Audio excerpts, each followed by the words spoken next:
Enorme cordoglio alla cittadella sanitaria e in tutta la ULSS 5 Polesana, ma anche tra il personale e i pazienti che conoscevano la dottoressa Daniela Martini, la specialista psicologa e psicoterapeuta, 49 anni, vicentina di Longare. Ha perso la vita venerdì mattina in un tamponamento a catena tra due camion.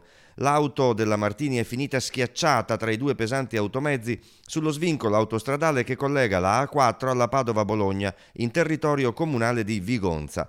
Le cause dell'incidente sono ancora da chiarire. Quando sono giunti sul posto i vigili del fuoco con due mezzi e l'autogru e il personale medico del SUEM, questo non ha potuto che constatare la morte della donna. Illesi due camionisti, uno dei quali era sotto shock. Da oltre una decina d'anni la dottoressa Martini si occupava di prevenzione e cura delle demenze senili. Aveva avviato i primi gruppi Alzheimer in Polesine con un approccio verso i pazienti riconosciuto da tutti come attento e allo stesso tempo arricchito da umiltà e dolcezza. Un paziente lavoro ponte tra geriatria e centro salute mentale che Daniela Martini svolgeva con poche ma sapienti parole.